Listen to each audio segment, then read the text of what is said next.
Vamos a repasar el tema del nódulo pulmonar, que es un tema que se ve en la clínica muy frecuentemente.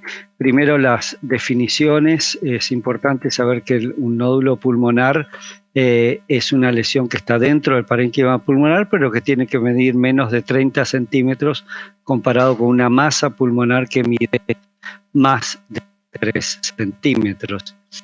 ¿Cuáles son las causas más comunes de nódulo pulmonar?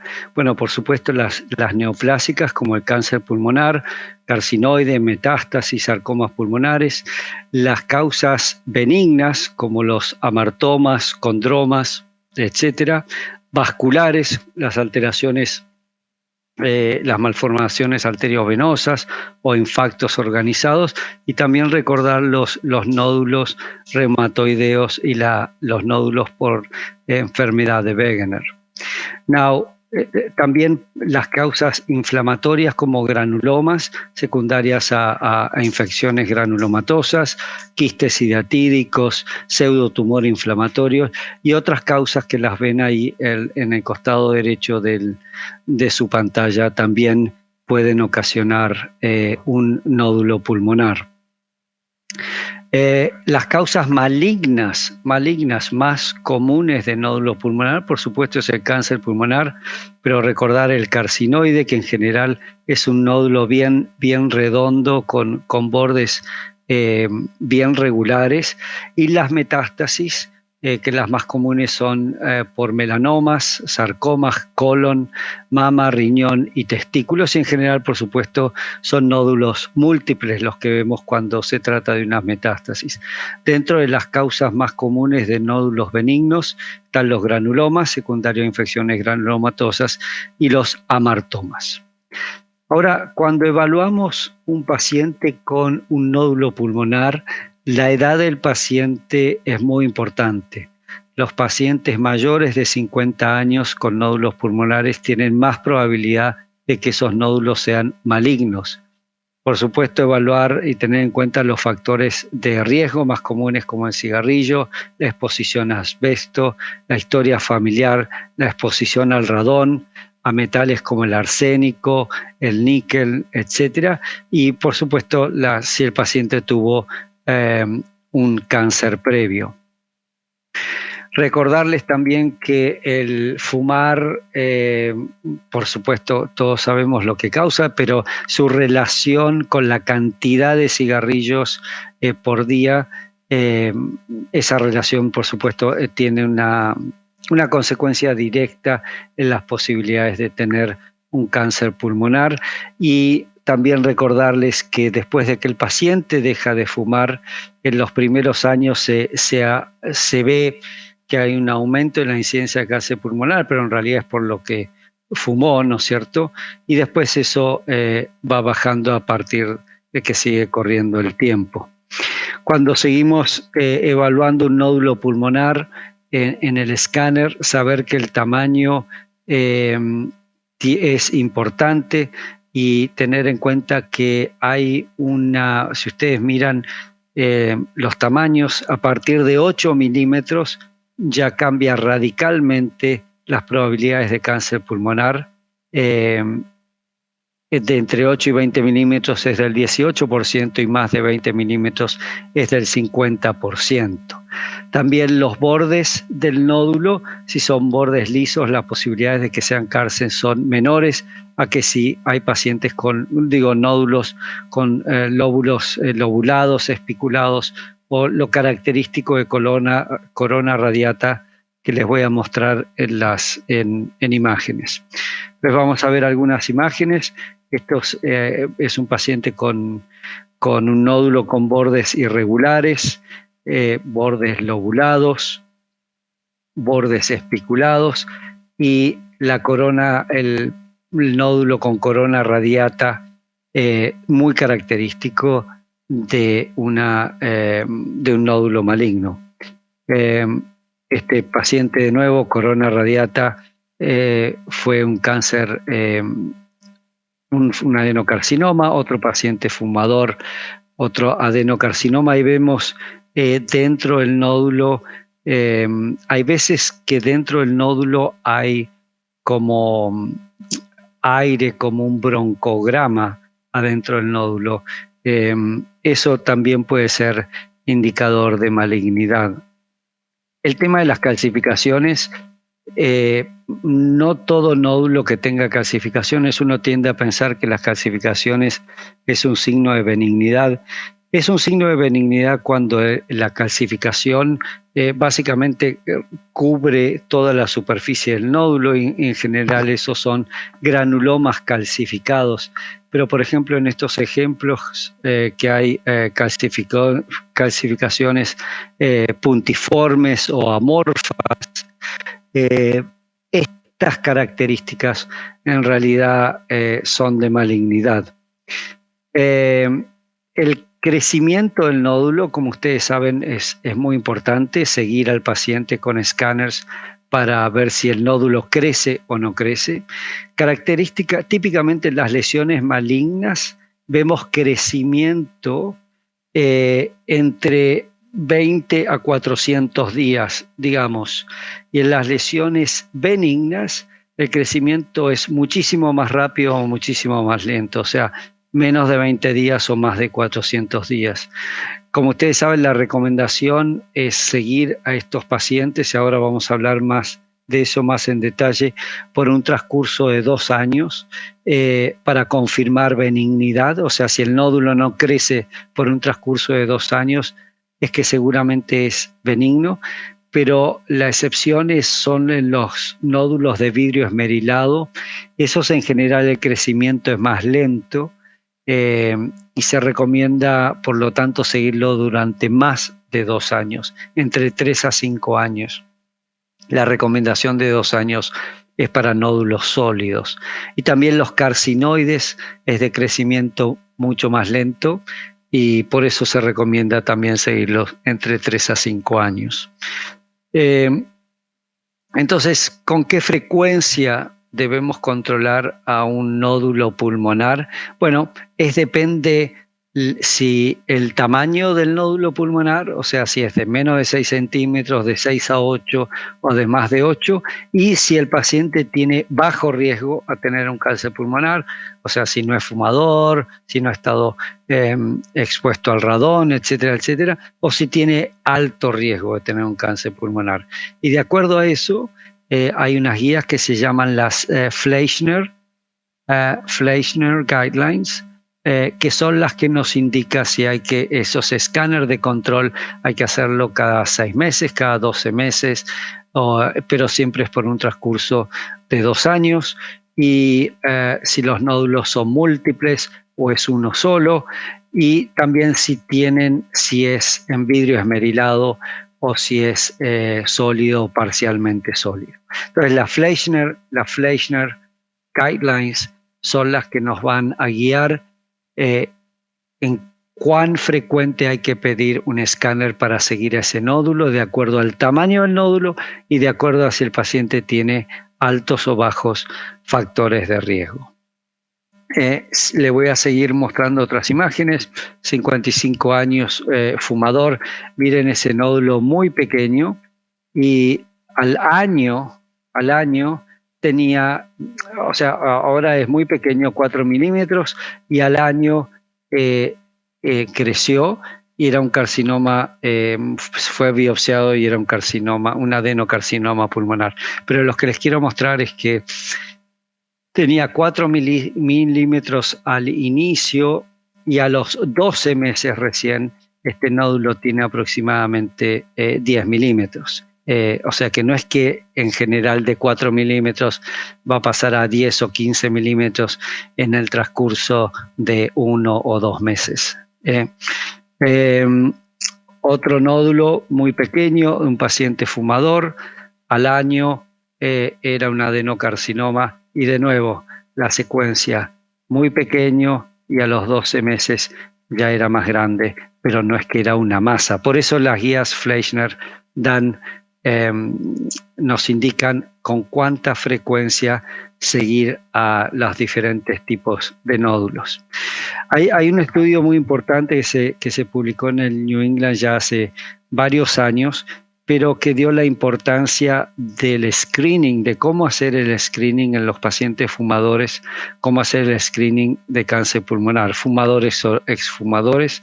Y básicamente lo que se vio es que hubo dos grandes grupos, de nuevo pacientes fumadores o exfumadores, donde se los siguió por radiografía o por escáner de tórax. Y se vio que los pacientes que se los siguió, que se usó escáner de tórax de baja tasa de radiación como método de screening, hubo un 20% de reducción de la mortalidad. De nuevo, para unos pequeños detalles del estudio, 53.000 pacientes, escáner fueron randomizados, escáner de baja tasa o radiografía de tórax por 3 años, una vez por año. Tuvieron un screening positivo, o sea, se identificó un nódulo pulmonar, 24% para el escáner, 7% para la radiografía. El 96% de los resultados positivos en la tomografía y el 94% en la radiografía, al final fueron resultados falsos positivos, o sea, los nódulos fueron benignos.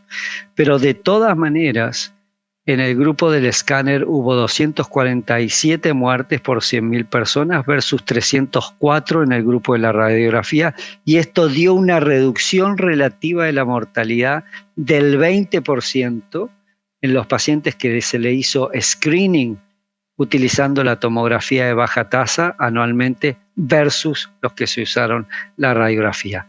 A partir de esto, de este estudio, ahora la tomografía es efectivamente el método de screening del cáncer pulmonar y ya está, por ejemplo, acá en los Estados Unidos está aprobado por Medicare, Medicaid, por todos los seguros. O sea, esto es la práctica estándar de hoy en día.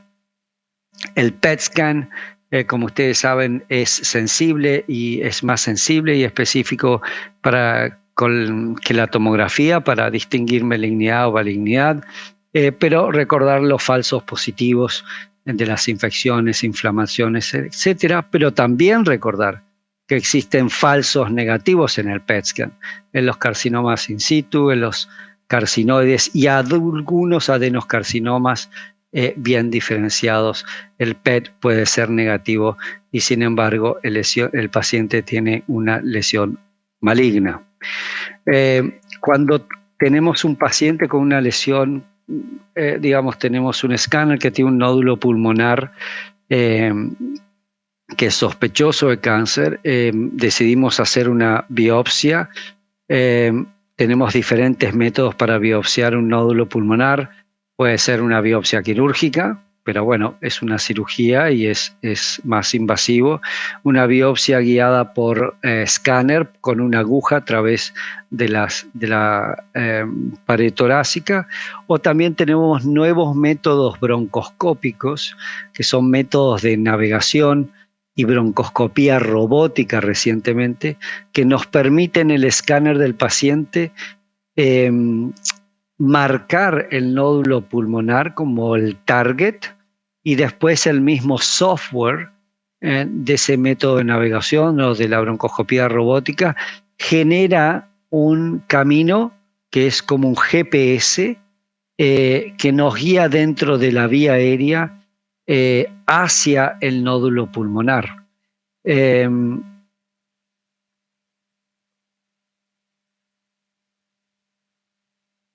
Por ejemplo, en la broncoscopía robótica, bueno, antes recordarle que obviamente cuanto más temprano diagnostiquemos el cáncer pulmonar, mayor es la sobrevida. Por eso la importancia de biopsiar estos nódulos pulmonares sospechosos. Como les decía, tenemos técnicas guiadas por aguja, pero el riesgo de neumotórax es alto, el 25%, agujas guiadas por escáner, o tenemos diferentes métodos de navegación donde el neumotórax es mucho menor, pero la sensibilidad diagnóstica también era menor que la guiada por aguja por escáner.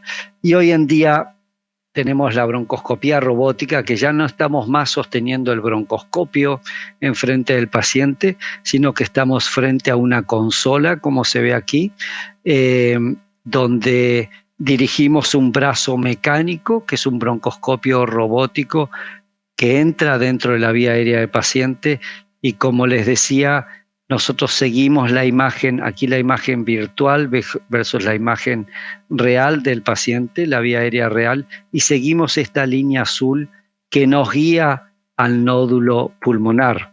Vemos la vía aérea virtual, a la derecha tenemos la vía aérea real del paciente y vamos siguiendo esa línea azul que nos guía. Arriba vemos el árbol bronquial, esta pequeña lesión es el nódulo que marcamos como target y nos guía dentro del árbol bronquial por los diferentes bronquios y bronquiolos cada vez más pequeños hasta el nódulo pulmonar.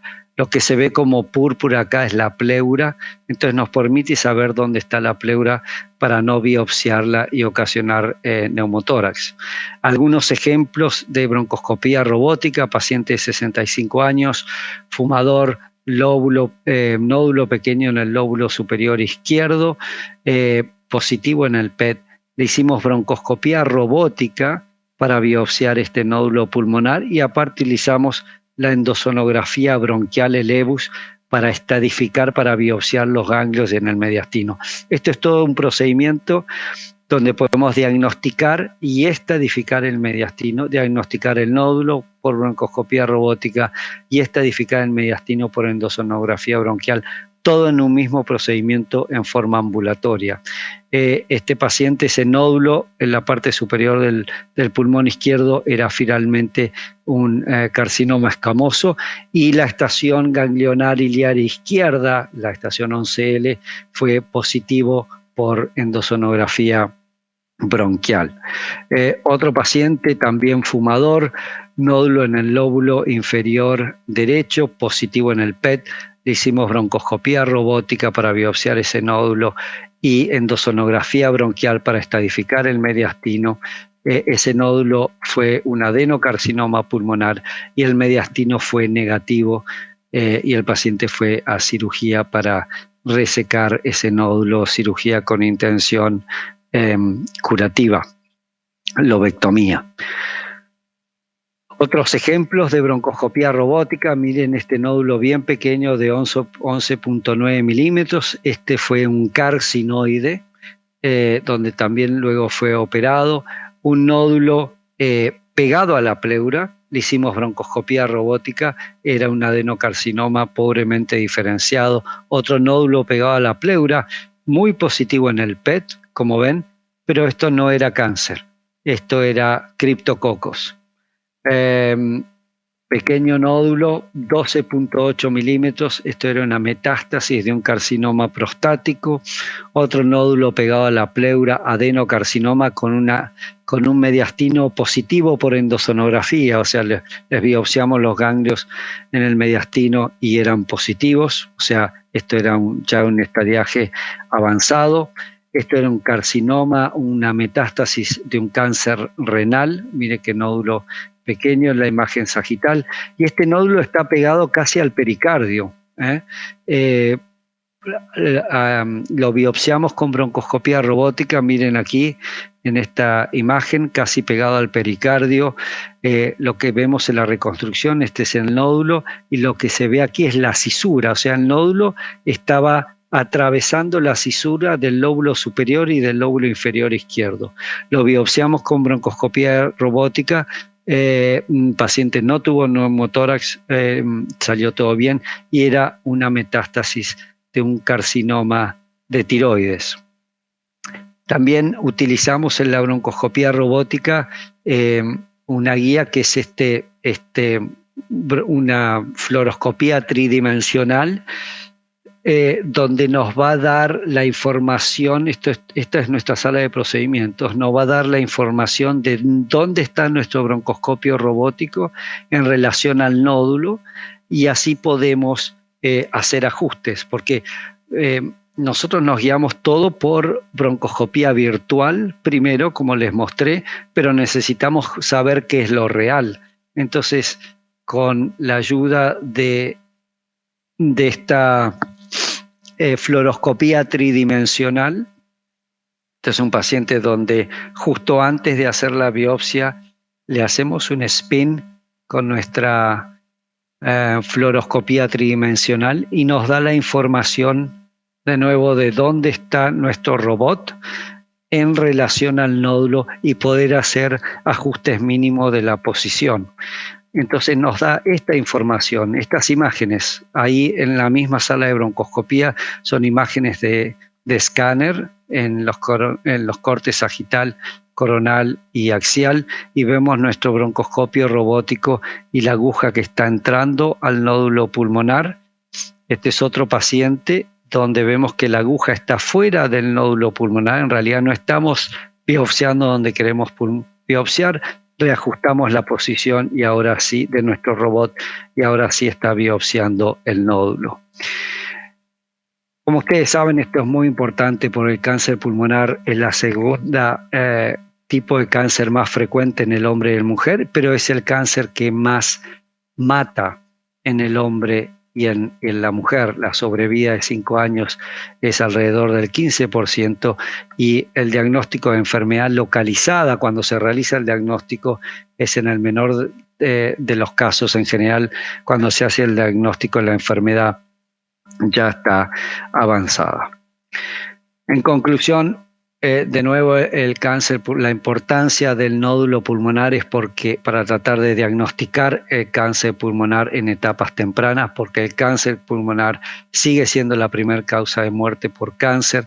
Tratar de elegir técnicas mínimamente invasivas para diagnosticarlo y no utilizar cirugía para diagnosticar un cáncer pulmonar, porque la gran mayoría de los pacientes ya tienen estadiaje ya avanzado y no van a ser candidatos a un tratamiento quirúrgico. Por eso la utilización de técnicas mínimamente invasivas para el diagnóstico es lo que recomendamos. Estas técnicas son cada vez más sensibles y se puede procesar estas imágenes pequeñas y hacer técnicas inmunohistoquímicas y marcadores moleculares con estas biopsias pequeñas. No se necesita una biopsia grande para poder tener toda esa información.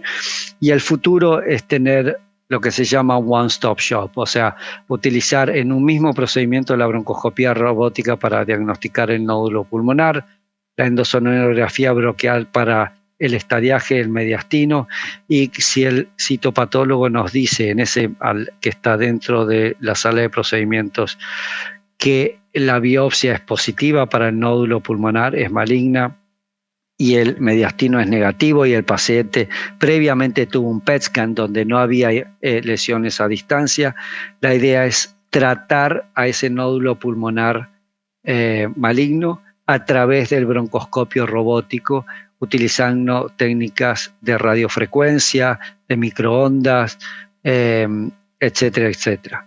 Entonces, la idea es llegar a este one-stop shop al diagnóstico, estadificación y tratamiento del nódulo pulmonar utilizando técnicas mínimamente invasivas, y este tratamiento me refiero a los pacientes que no son candidatos a cirugía de resección curativa justamente por comorbilidades, por ejemplo. Bueno, muchas gracias y de nuevo muy agradecido a los organizadores por esta invitación.